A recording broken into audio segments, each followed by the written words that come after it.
Ladies and gentlemen, let me begin by saying how happy I am to be here at this celebration for the 350 years of the Royal Society, one of the very greatest institutions dedicated to the advancement of knowledge. What makes me particularly pleased to be here today and to have been invited, of course, is that I am not a scientist, and even worse, I am a scientist manqué, if that is, mathematics, which I studied and wanted passionately to pursue in my youth, is a science and not an art. If it is an art, I am an artist manqué, but that cannot be really, because I am now a writer, a novelist, and writing novels is considered an art, at least in some circles. So, this way or that, though my presence here today is experimentally observable, the reasons for it are not immediately obvious. For it makes sense to ask, what is a novelist doing in the Royal Society? What does a person making his living from Homo sapiens' unfortunate addiction to the fanciful have to contribute to the discussions of a fellowship created out of an unshakable belief in the value of rationality? The answer lies, of course, in the title of this weekend event, One Culture, a programmatic title, even a polemical one, declaring an attempt to transcend the cleavage famously diagnosed by C.P. Snow in 1959 between the literary and the scientific culture. I will proceed by first discussing, by way of introduction, Snow's argument about the two cultures and what the Royal Society and others are doing to make it smaller. Then I will show you a bridge that provides us with a particularly interesting shortcut to my main topic, which I phrased somewhat fancily, I'm afraid, for my title, as the bookseller's dilemma. But you know how writers are with titles. They often choose them more for effect than for exactitude. Also, giving booksellers some attention is always a good idea for a writer. It is they who sell our books, after all. God bless them. My main topic is a discussion of a kind of book that I shall call rather loosely a science novel, not proposing this as a new brand name or genre.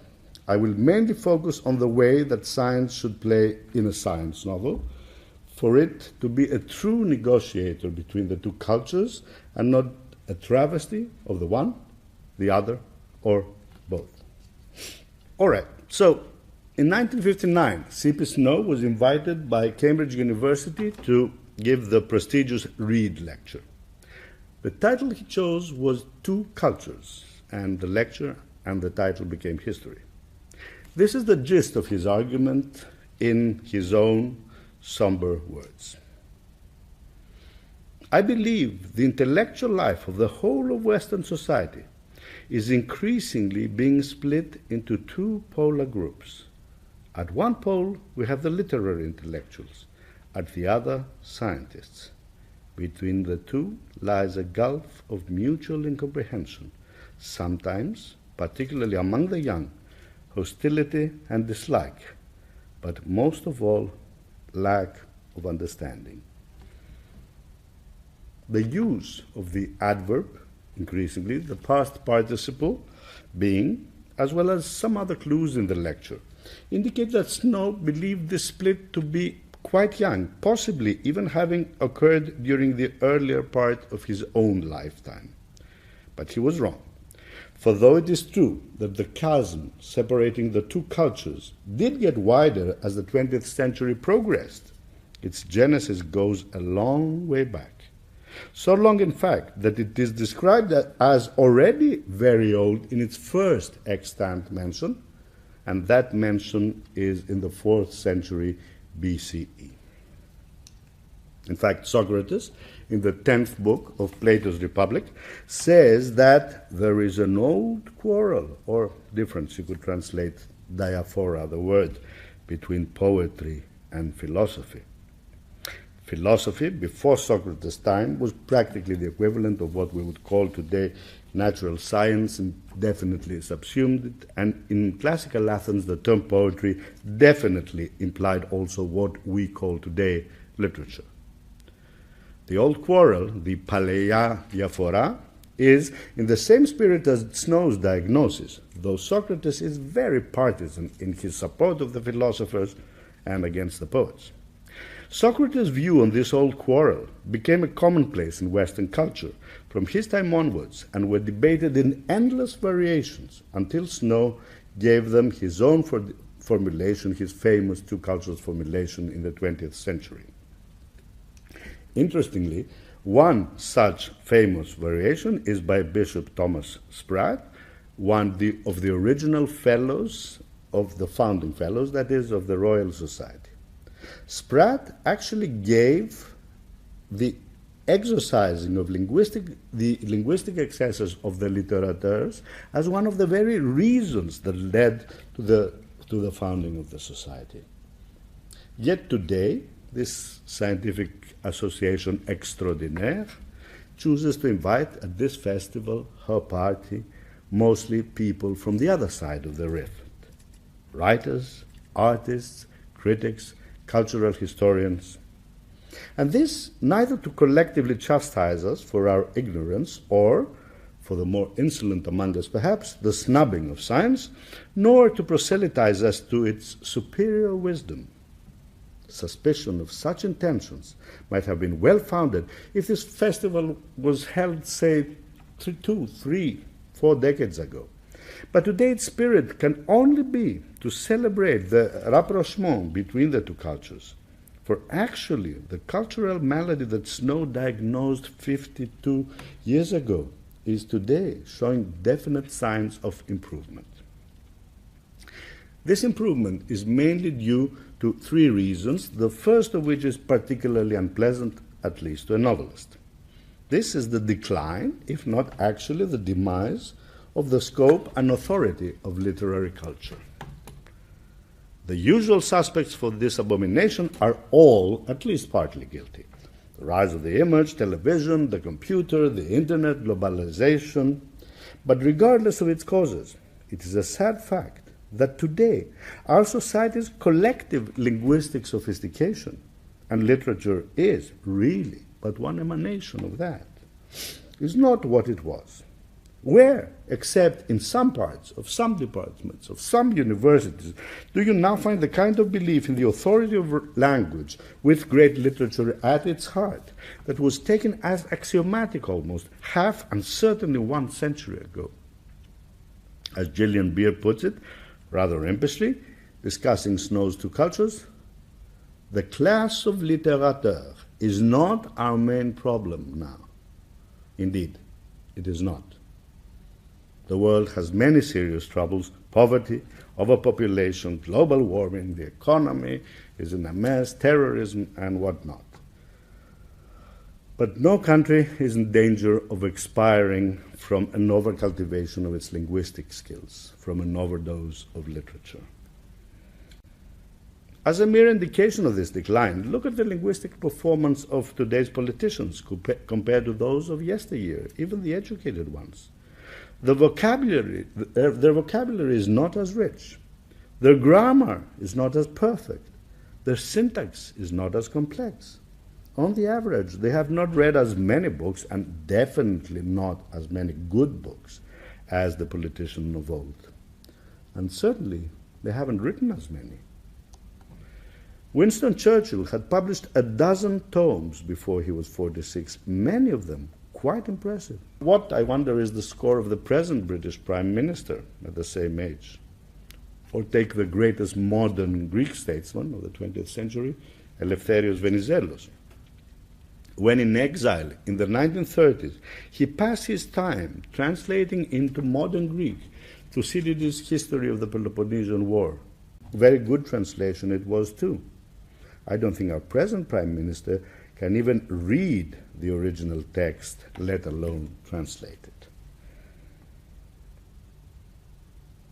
It's sad, but true. The first reason that the quarrel between the two cultures is becoming less intense is that one of them, the literary culture, is less able to put up a fight. The second reason, though, is not as negative. In a sense, it's the upside of the first. All the horrid things that a neophobe, a person who is afraid of the new, hates for causing the waning of literary culture, the television, the internet, especially the internet, have also helped bring science into people's lives, into their homes, like never before. Every news site now has a science section, daily reporting on the latest breakthroughs, wonderful pictures and all, everything clickable. The latest earthquake, tsunami, supernova, computer virus, hurricane, stock exchange bubble, nuclear disaster, every unpleasant piece of work that's fit to televise or blog is now totally explained in a 40-second film with user-friendly animated graphics so that even I, the meteorological, astronomical, biological ignoramus, can totally understand it. Well, or think I do. The non-scientist has never before been as well informed of the mysteries of science or more cognizant of its role in our lives. And this also applies, of course, to the non-scientist at the writing desk. Socrates' bête noire, the poet, or as we'd probably say today, the writer. He or she now has no excuses for claiming total ignorance of or indifference to science. Thankfully, the third reason for the rapprochement of the two cultures is unqualifiably good. That's why the two little fellows there are smiling.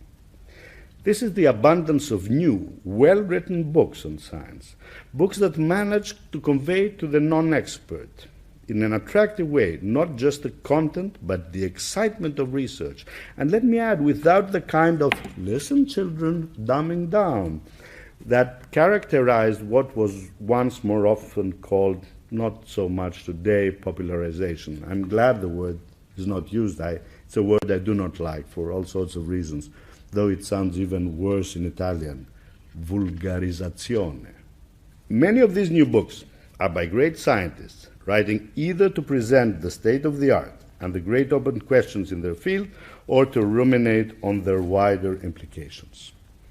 Richard Dawkins' Selfish Gene, Freeman Dyson's Imagined Worlds, Stephen Hawking's Brief History of Time. Lest the household gods get angry, I restrict my examples to books by fellows of the society. All miracles of perfect exposition, combining vision with clarity. But there are also the books written by journalists with a solid scientific education, which, without shirking explanation, add a strong dose of narrative, thus capturing the emotions as well as the intellect of the reader. Some famous examples are James Gleick's Chaos, Simon Singh's Fermat's Last Theorem, or the more recent, Alex's Adventures in Numberland by Alex Bellows. All the books I mentioned are bestsellers. To people under 40, this may appear quite natural. There's nothing strange to this.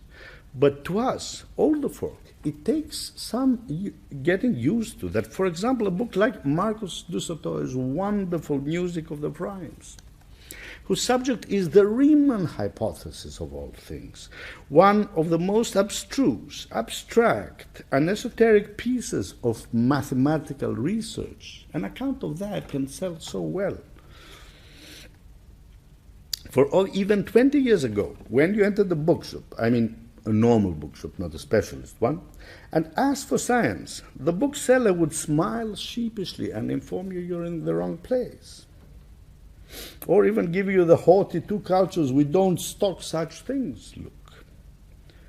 Of course, in a very big bookshop or a university bookshop, you would find many books on science, but these were either textbooks written expressly to make students suffer, or monographs, decipherable only by experts. Back then, science was to science book what Egyptology is to hieroglyphics. You had to know the first to read the second. Not anymore. into any general bookshop, not a specialist one today, as for science, genetics, physics, biochemistry, maths even, the most abstract of all. And you will be guided to sections that offer an embarrassment of riches. These books are legion. Some are excellent. Many are very good and can be read, all of them can be read by the unscientific hoi polloi, even by writers. And writers do, in fact, read them. So, to sum up my introduction, I don't think that C.P. Snow would have given the same Reed lecture today or said the same things. But his thesis, which gave form to an existing condition, has had such an enormous influence on our mentalities that it still deserves to be discussed today, even if the purpose is to challenge it. And now I move on to the bridge I promised you. The debates between proponents of the one or the other of the two cultures have often taken the form of harsh polemics, battles more ideological than intellectual. But however high their intensity, their general context was what can be technically termed the sociology of knowledge. But now I want to move the discussion from the sociology to the psychology of knowledge in order to examine the mental infrastructure of the two cultures' cleavage. This man, Jerome Bruner, has done perhaps more than any other to change this. He formulated the basic idea in 1985. Since Bruner first expressed it, it has been immensely influential, largely functioning as the spearhead for what is often called today the narrative turn in the natural sciences. Bruner, in fact, declared that there are two radically different ways that Homo sapiens use to view the world. The first one he calls, a bit confusingly, I think, the paradigmatic, which he explains as meaning the logico-deductive method, what we would call the scientific method, the one relying on observation, classification, induction, or deduction. The second mode he calls narrative. It is the way of storytelling. If you are wondering what's so radical about such a statement, after all, people have been saying similar things for ages, please consider Bruner's seminal essay's title, Two Modes of Thought. So, what is so radically new in his position is that Bruner proposes narrative to be a mode of thinking, taking it out of the aesthetic sphere in which it was discussed until then, and into the cognitive. A valid alternative to the mode that had claimed the monopoly on thinking until then, the paradigmatic or scientific mode. People until then would say, I think, so I use logic, science, and so on, or I tell stories. They are two different things. One is to delight, perhaps, the second and the first to solve problems. But Bruner puts them at an equal footing, as it were, regarding their status as thought. The two modes, Bruner writes, differ radically in their procedures for verification. A good story and a well-formed argument are different natural kinds. Both can be used as means of convincing another, yet what they convince of is fundamentally different. Arguments convince of their truth, stories of their lifelikeness. The one verifies by appeal to procedures for establishing formal and empirical proof. The other establishes not truth, but verisimilitude. Bruner's analysis is particularly interesting to me also because it is very close to some aspects of Socrates' discussion, his way of thinking in the 10th book of the Republic. For like him, he explores science and literature as two distinct ways for perceiving the world. Of course, Socrates makes a strong value judgment contra poetry, whereas Bruner considers them equivalent. But though Bruner raises narrative, as I said, to the same level as science, as a mode of thinking, he stresses that the two modes are radically different, as also he stresses their untranslatability, the one to the other. In fact, he declares that what would be lost in translation, if such a translation was attempted, would make the whole effort worthless. He writes, in fact, efforts to reduce the paradigmatic mode to the narrative or vice versa, inevitably fail to capture the rich diversity of human thought. I don't know if the title of Bruner's essay was an intended or conscious reference to Snow's lecture, Two Cultures. But I hear a definite echo from two modes to two cultures. For Bruner's dichotomy is not only similar to Snow's, his paradigmatic mode and narrative mode making the same kind of vertical split in human consciousness as Snow's culture of science and culture of literature. But Bruner's dichotomy essentially explains the deeper origin of Snow's. It shows us that the origin of the cleavage, the former described, though certainly made bigger by cultural factors, is in some way natural. You could say quite literally that it's all in the mind, a direct consequence of the two modes having such different cognitive foundations. And it is the dissonance between these two different foundations, these two mental languages, that motivates me to examine a science novel, what I will now describe as a science novel, from Bruner's viewpoint. For in a sense, a science novel is a mixture of the two, according to Bruner, unmixable modes, and what's more, a mixture that often attempts, within the pages of its every specimen, the ultimate faux pas, translations of the one into the other. And now, on to the main feature. Let me give you a definition first of what I mean by science novel. I mean a novel in which at least some of the main characters, whether fictional or based on historical figures, are scientists, but in which also the research plays a big part. And that is important, say, because of course you could have a novel which stars, say, an astronomer or a molecular biophysicist, but the plot can be about his hobby, say, of collecting old posters of Maria Callas. I use the term science novels loosely, I remind you, for my discussion, without proposing it as a new critical term or defining a new distinct genre. As handy examples of science books, I offer some of the works of the 6 novelists, myself among them, that have been invited to this festival. Books like, say, John Banville's Kepler or Sebastian Faulks' Human Traces.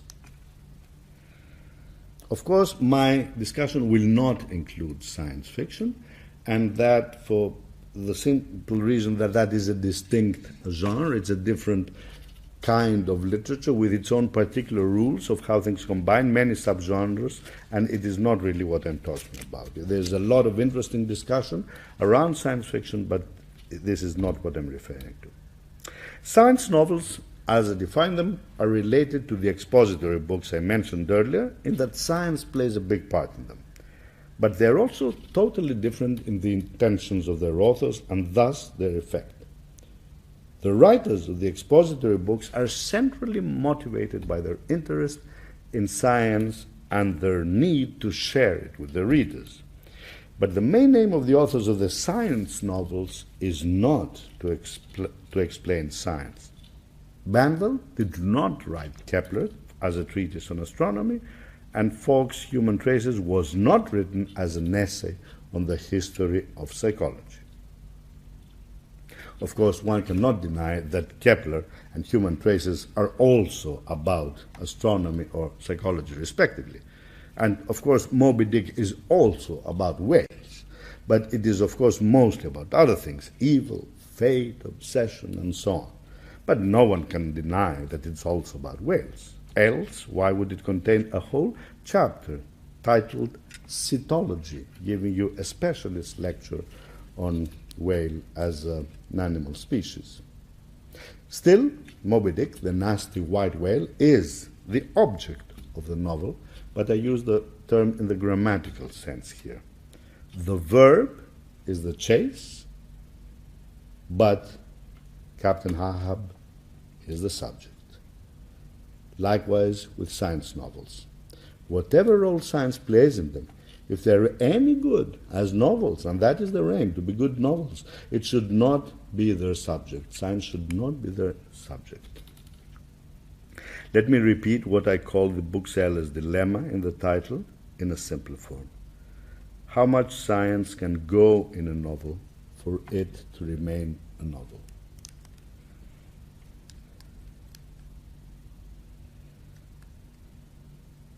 The way in which the science is handled in a novel is also crucial, of course, but the sheer amount of it is a good place to start the discussion. For there seems to be a threshold, it can vary from novel to novel, over which an author cannot go without the storytelling, which is what holds the novel together, collapsing under the weight of the science. How can we begin to answer this question? Well, let's start with the easy part, the extreme case. Clearly, a novel cannot be all science. Newton's Principia, after all, or Darwin's Origin of the Species, can't be classified as novels, except by an extreme modernist, the literary equivalent of Marcel Duchamp, a conceptual novelist as in conceptual artist. Of course, the term novel is a very loose one, subsuming everything from Tristram Shandy to Who Killed Roger Ackroyd, from Vanity Fair to Finnegan's Wake, from Beckett's Malone Dies to The Hunt for the Red October. But you can't stretch a term too much without making it lose its meaning, and scientists know that very well. A novel is a novel is a novel. It cannot withstand too much science, as it cannot withstand too many facts, too much theory, too much ideology. For such things, in excessive doses, put too heavy a load on the suspension of disbelief that must be maintained for the novel to work. Remember Brunner's arguments convinced of their truth, stories of their lifelikeness. Too big a dose of things in the paradigmatic mode threatens the lifelikeness of a novel, which is the lifelikeness of a story, or what Aristotle might have called a representation of action. Whatever else they may be, novels are also principally stories, and stories flow in time and need, apart from theories and facts, plots and characters. Yet clearly the answer we are seeking cannot be numerical. I mean, we can't conclude, say, that a novel can hold 26.3% science at the most. That would be ridiculous. At best, the answer will be in a way of some flexible principles, or if you fancy scientific terms, you can call that an algorithm, some criteria that can guide the writer to decide the amount of science that goes into a novel. And the reason I concentrate on the amount is because once you arrive on a rule for that, you also have magically discovered the how or the why, or to put it another way, unless you really know the how or the why that science goes in a novel, you cannot determine the how much. I will present to you my own answer to this question, which, when people are present, I refer to humbly as a simple rule of thumb, but when no one is listening, I call my golden rule.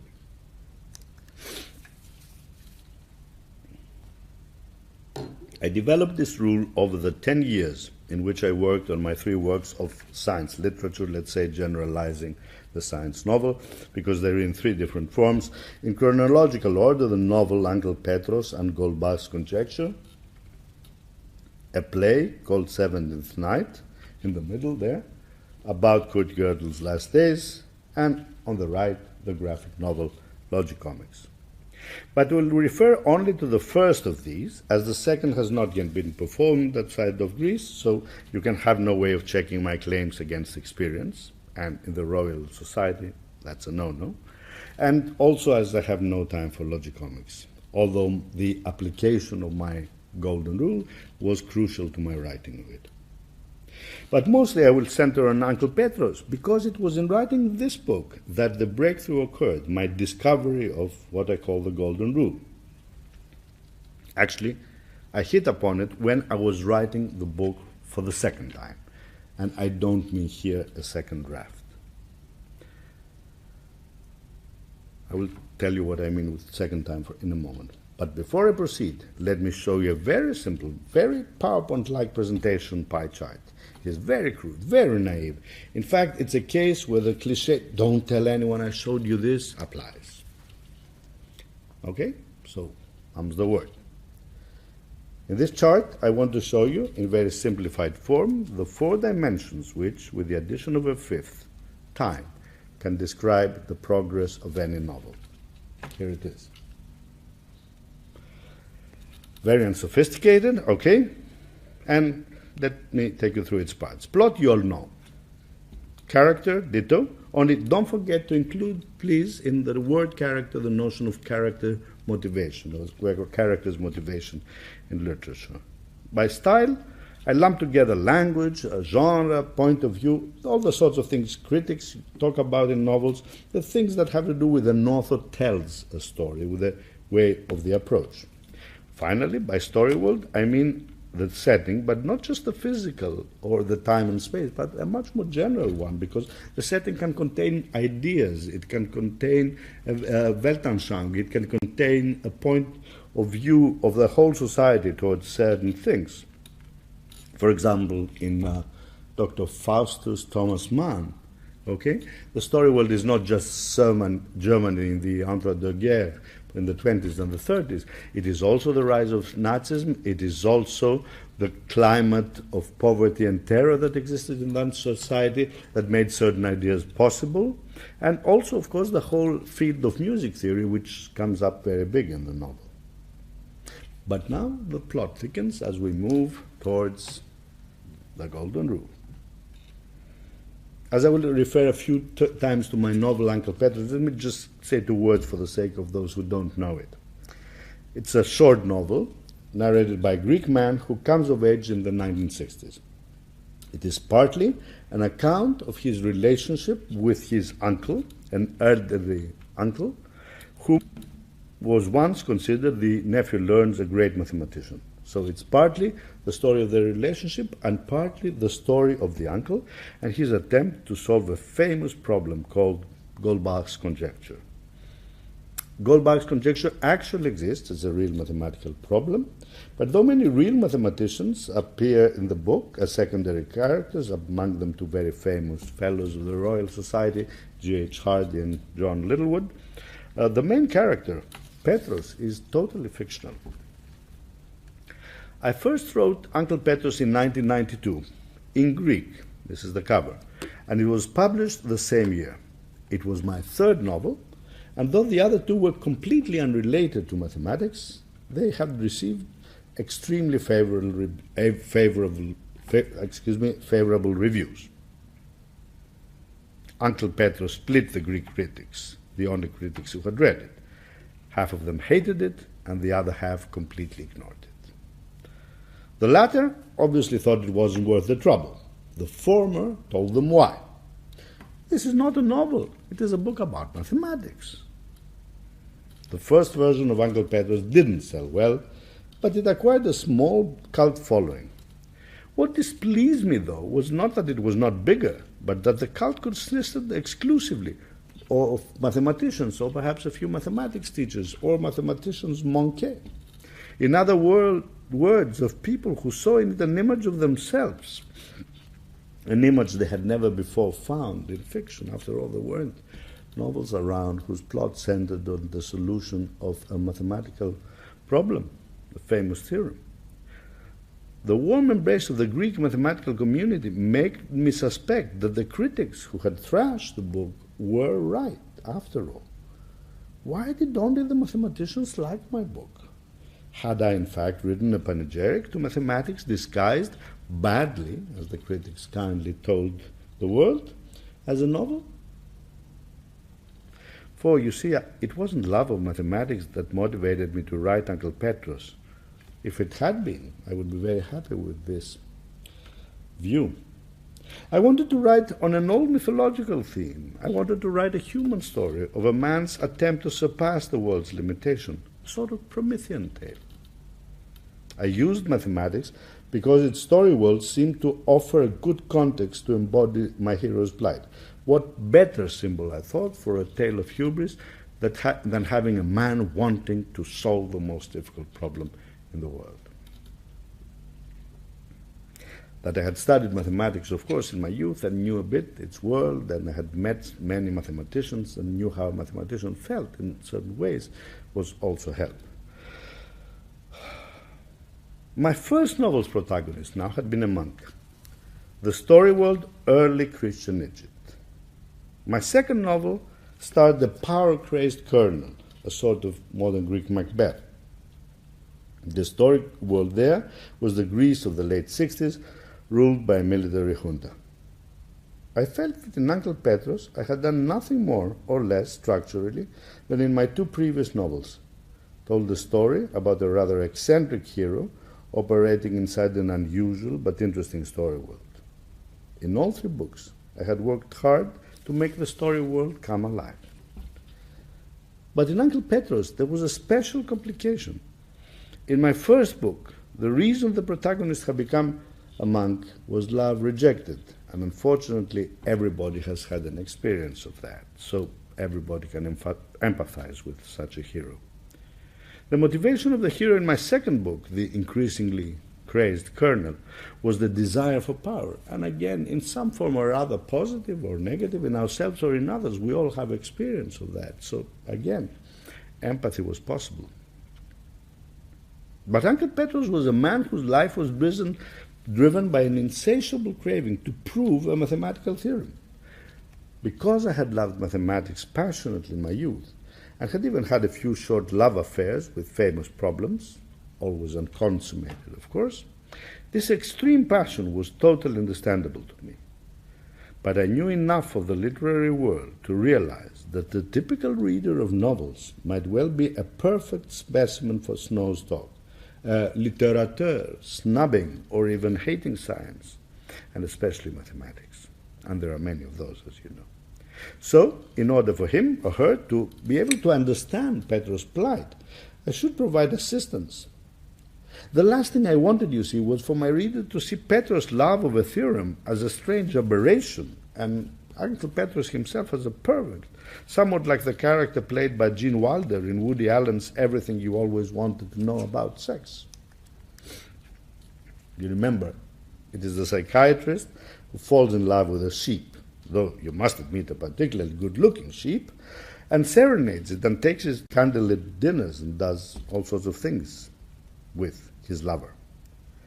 In order for that not to happen, I had to convince. Remember, Bruner says that the story's aim is also, like a theorem, to convince the reader that a man can be enamored of a theorem and still not be a freak. To achieve this, I had to explain to the reader not the wonder of mathematics, that wasn't the issue, but why and how it could appear wonderful to someone, my hero. It wasn't my aim to make anyone love mathematics, as many of my mathematical admirers, the cult followers I mentioned, thought, only to understand why someone else, the hero, can love it. I thought then, and I think now, that the critics of the first version were wrong when they saw the book as an attempt to popularize mathematics, but perhaps not so completely wrong as I had first thought. And it took me about 5 years to realize this.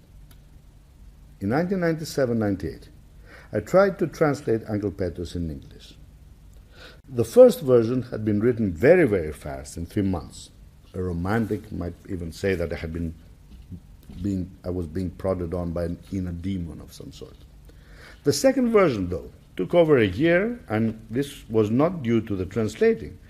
In fact, there wasn't much translation as such, for I started to translate the book, to attempt to translate the book, but then rereading it in order to translate, having the original and the translation side by side, I began to hate it so much. Alas, you know, that often happens to writers. They don't read their books, and when they do, they hate them. That I started rewriting and rewriting, so the English version published in the UK in the year 2000 was a different book. With hindsight, I say that it was not too different, but it was different in some aspects of technical construction, and some of them are significant to what I want to say today. But the book was extremely different from the first Uncle Petros in one way. It was a huge success, not just in Greece, but internationally. Its English edition, which was published in the year 2000, was extremely well reviewed, and as well as the editions in over the 40 languages that it has been translated. It sold many copies in many countries. And in Greece, the second Uncle Petros sold 100,000 copies, compared to the 2,000 of the first. although I'll be the first to admit that the second version is better than the first, it's certainly not 50 times better to deserve such an increase. So what explains this huge difference? If I had to put it in one sentence, I'd say that the time perhaps for a mathematical novel, in the sense of a subspecies of the science novel, had arrived. But the reason had nothing to do with the book, but with something that had happened in the interval, that had made mathematics less of a cultural pariah and more of a candidate for stardom. What happened between the first and the second Uncle Petros, in fact, was that the great British mathematician Andrew Wiles, also of course a fellow of the Royal Society, had proved Fermat's last theorem. The romance of the oldest problem in the world, in fact almost exactly as old as the Royal Society, having been solved by a man locked up in his attic for 7 years, not speaking to anyone, to make it rather extreme, to make come true the dream that he told us he had first dreamed when he first heard about Fermat's last theorem at age 10, was something that would certainly capture people's heart. You see Andrew Wiles here at age 10, and he tells us that it was at that age that in his school library he found a book by E.T. Bell, giving a sort of popular account of Fermat's last theorem, and it was then and there, understanding that this is the world's most difficult problem, he decided to make it his life's work to prove it. Well, if that happened exactly in those terms, or is that something that Wiles stressed with hindsight, I'm not saying he's lying, of course, but whether he exaggerated that moment and connected it with his actual achievement is not perhaps the issue. What is the issue is that this sounds very attractive. It's good storytelling. And so, with Wiles' feat, mathematics and advanced mathematical research in pure mathematics, totally uncharacteristically until then, it's common now, but not then, made front-page news the world over. It was on the front page of all the major newspapers in the world. And in fact, 3 times in a year. First, when Wiles announced he had proven Fermat, front-page news. This is at the lecture in Cambridge when Wiles first announced and described an outline of his proof. Then, when a serious gap in the proof was found, this was reported somewhere in the inner pages probably, and then, of course, when 6 months later Wiles managed to fill the gap and his triumph was complete, and again, of course, front-page news with a vengeance, and we have now Sir Andrew Wiles and Andrew Wiles FRS and all the big titles and accolades and awards. Mathematics had suddenly, unexpectedly become the material of romance. It had produced a great story for the public, one what's more, because of the complication of the gap, the story going up, proof, down, gap, and then up again, having a wonderful, heroic, uplifting final act, and there's nothing that can make a story stay with an audience like a good third act, as they say in Hollywood. But what made Wiles' feat even more famous and exciting was Simon Singh's wonderful account of it, published in 1997, which became an international bestseller called Fermat's Last Theorem. I think it may have other titles in the American edition. I don't think Uncle Petros would have had the success it had without a little help from my 3 friends, Pierre de Fermat, Andrew Wiles, and Simon Singh. So I thank them all. Of course, when the second version of Uncle Petros came out in 2000, some misinformed souls said that this was an attempt to cash in on Wiles and Singh's success. Of course, this couldn't have been true, because Uncle Petros was published in Greece a year before Wiles proved his theorem and 4 years before Singh wrote his book. What definitely did help me, though, and perhaps in ways even more important than this new popularity of mathematics, was the reading of Simon Singh's book. For it helped me focus especially on the way that narrative and mathematics can and do mix. I focused, but here I have a picture of Simon with a lens. In the first version of Uncle Petros, I had put the maths in the story unreflectingly, as it were, relying on the writer's instinct, the craft's techniques for creating a story world. You want to put in material about the story world, and more or less you have some techniques for doing it. Because I knew some mathematics and something of the craft of novel writing, I did this totally intuitively, as I said, unreflectingly. But Singh's book, the first of its kind, now there are many, many books describing in a journalistic or in a good narrative way the proofs or the attempts at proofs of great theorems or problems of field and so on. This was the first. Made me realize exactly what kind of thing goes on when you mix mathematics and narration. Not literature in this case, but narration. And especially the pitfalls inherent in the mixing of the narrative mode, as in fiction, and the paradigmatic mode, as in its most abstract form, mathematics. Andrew Wilde's proof is, of course, 100% mathematics, almost zero narrative. No one but an advanced expert in algebraic number theory can begin to read it, let alone understand it. And if you don't believe me, try and tell me what this means.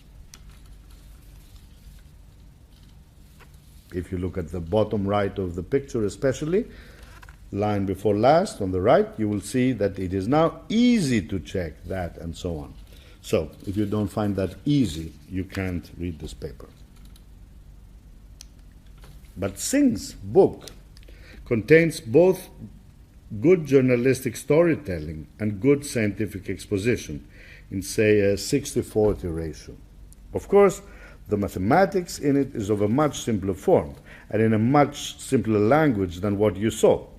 Some elementary things are fully explained, some more advanced only in a very general way. You couldn't pass a test, for example, on the subjects that Singh talks about in this way based on his account. And some, of course, the really hard ones are completely passed over, as in my favorite cartoon by the great Sidney Harris, There Are Many Miracles. Here.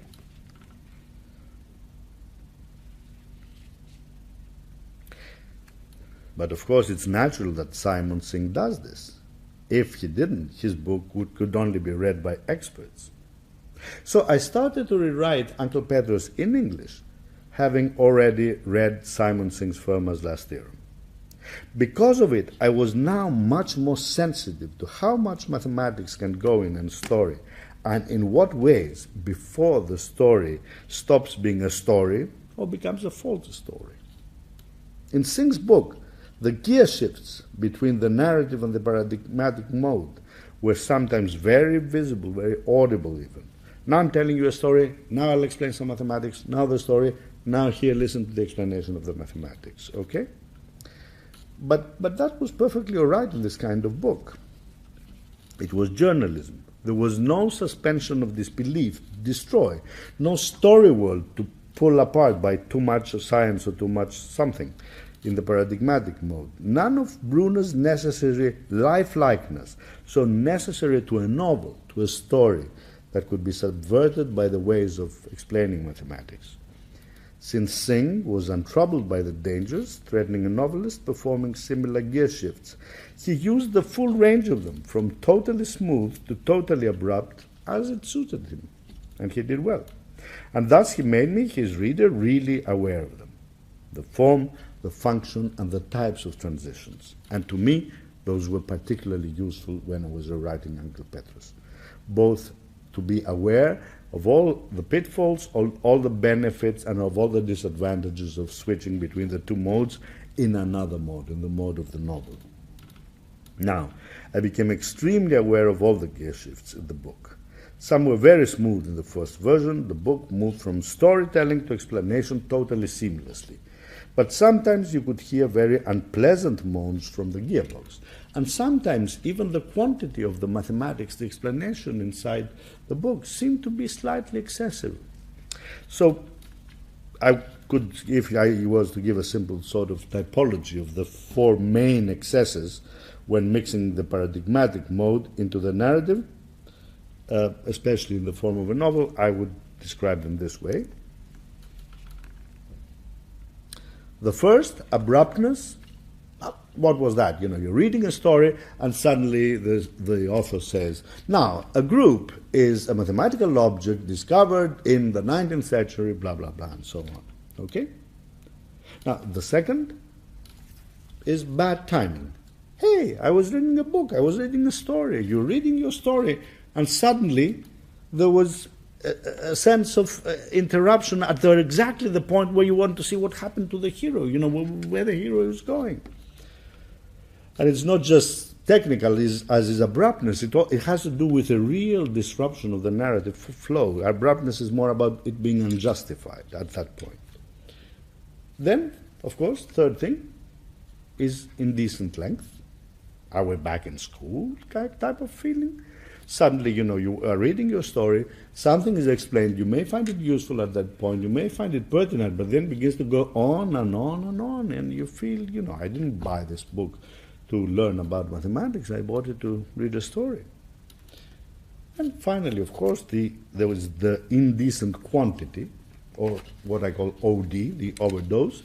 If overall in the book there's just too much of it, it's not what you want. So I'm sorry to say that rereading the original Uncle Petros, I found myself guilty of all four of these transgressions. I don't think that I was guilty at the level of a felony, mind you, certainly a misdemeanor. I wasn't doing very badly, but I wasn't doing exactly very well. So I started to fix those, but as I realized more and more, it was not just a technical thing I was fixing, it was not just blending the two modes together, but there was the deeper thing, the Bruno thing, and I knew my Bruno by then, that it all came down to.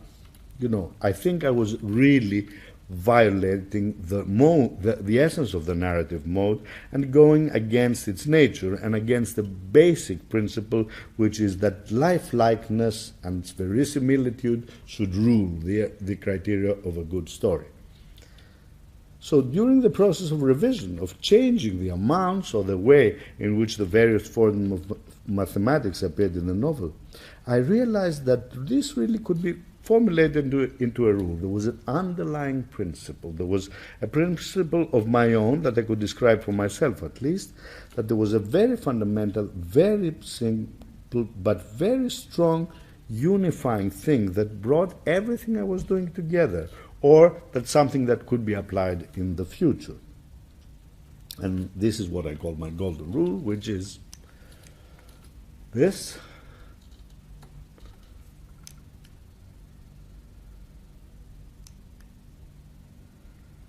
That a novel can support as much science is necessary in order to build character and advance the plot, but especially the first, especially character. And a little bit more to cater to story world needs. So you can put science in a novel to your heart's content, but it has to play a part, it has to justify plot, but that shouldn't be the ruling principle, because then you have, say, you can shift into science fiction or have the form of the techno-thriller, especially to justify character, to understand how your characters are feeling and how they are motivated and how that is tied to plot. And you can add a bit more. Nobody knows how. I cannot put that into a number, of course, but it is a gut feeling again to enrich your story world outside that. But that shouldn't be the ruling thing, because if that is the ruling thing, you're off. So the experience of doing it in practice with Uncle Petros and the abstract formulation I gave to my golden rule as I was finishing out Uncle Petros have been an invaluable guide to what I have done since. When we wrote the outline, the synopsis of Logic Comics with my colleague, Professor Christos Papadimitriou, a great computer scientist, it was this golden rule that helped us to push the enormous monster of a story, the various strands and parts of biographies and history that formed over 50 years what we called as a unified story, the search for the foundations of mathematics. It was really the golden rule that was most useful in giving structure. And of course, then when I scripted page by page, panel by panel, line by line, image by image the book. Again, it was the golden rule.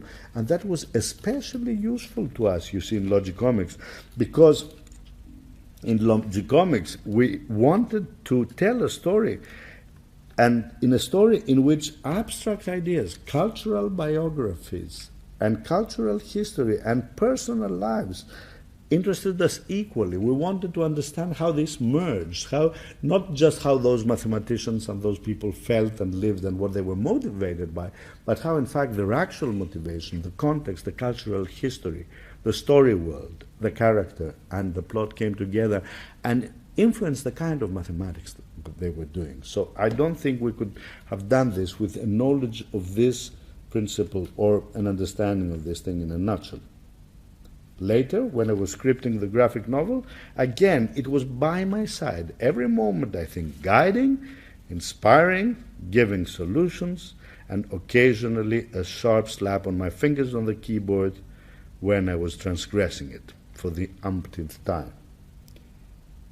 And now, the moment you have all been waiting for, ladies and gentlemen, has arrived.